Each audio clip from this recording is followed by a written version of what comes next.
Guys, we are going to go through and basically we are just going to get ready for prayer rush. If you guys aren't already doing this and you really want to maximize it, then you notice here at the top right, I've got the Bountiful Harvest. You grab that out of the store, out of the, well, I'll show you. So you go to Parking Wars, go to Shop, and then down here you grab the Bountiful Harvest.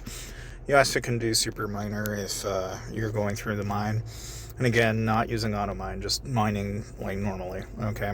But that said, if you want to save some money and you're interested, check the description below, as you can save some money with Aptoid and get 5% back on your purchases. Now, naturally, I'm going to be burning 170 premium seeds here, or I'm going to damn well near try. Might try to get all the 64 advanced ones while I'm at it.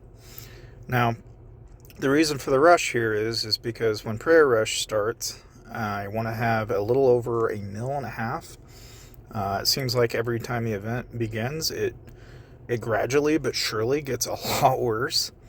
And it's not like you can just wing it, like you kind of have to have a lot of these in preparation for the event if you intend to actually rank in it. And usually 1 mil to 1.5 mil will at least get your foot in the door, but it is by no means a guaranteed ticket to winning either. And so for that reason, you really kind of want to stock up on premium seeds and get yourself a fair amount of, basically you want to try and maximize the Bountiful Harvest bonus that you grab, but you also want to be able to stock up on fertilizer for this, and you got to be able to prepare for it, basically. Otherwise, you're really kind of kicking yourself when the event rolls around and you don't have anything in preparation for it.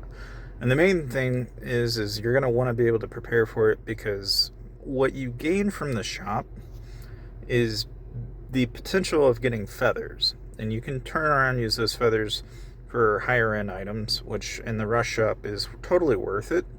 Because as most people have already picked up, you can get the ghost, which is going to give you a, like 20% evasion jump.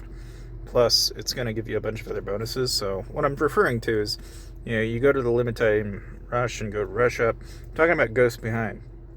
20% evasion, 20% attack for 2 seconds upon a successful invasion. Pretty handy. Now, I did recently just pick up Lustrous Plumage. About the only thing I would rather have is maybe Adaptoslime, but it just varies depending on what you can get access to.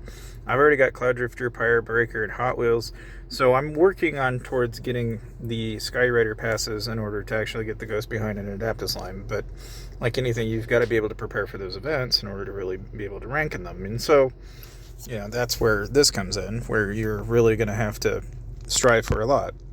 Now, I'm also with, S Plus combo, I'm working now on a set of HP, and then I will eventually swap set 4 out for what will eventually be a set of Global Attack, and that's all part of that transition from moving to an all combo S Plus plus to, an S Plus set of magic, both in the fact that you can kind of min-max it in any number of ways. It's just that's the way I'm choosing to min-max, because a lot of players that I've seen anyway, they're using some combination of HP and a global attack to kind of maximize their stats late game.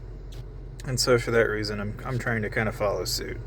And that, to me, is kind of the direction that things are going in. But for the most part, guys, these are my tips as far as, preparation for the Prayer Rush event that is coming up here real soon. And again, if you want to, be like, how do you have all this fertilizer? Just pick up 2 sets, like maxed buttoned, so basically 10 or so fertilizer, which is around 55 fertilizer every day, or around 10,000 gems a day. If you can manage 10,000 gems a day, then you should, with practical ease, be able to get the required amount of fertilizer to run this many seeds. And again, I stress this, but you would find it interesting that not everybody's on the same page with this. You would think they would be, but they're really not. And so I kind of stress this because I don't know. I feel like most of the pay-to-win players are, they're pretty heavy in, but This is something that doesn't really require a pay-to-win salary to do. You don't really need to spend so much as you just need to be able to be smart, and you got to save. And that's, I think, kind of the big thing here is you don't have to be a pay-to-win player to do this. Like, yeah, 10,000 gems is kind of hard to come by, but if you never spend your gems, over time you're going to have a pretty large reserve, and that's kind of the whole point. It's like, I really didn't start spending on fertilizer until I had like a little over 100,000. And by that point, I was making enough to break even most of the time, or a little extra some months.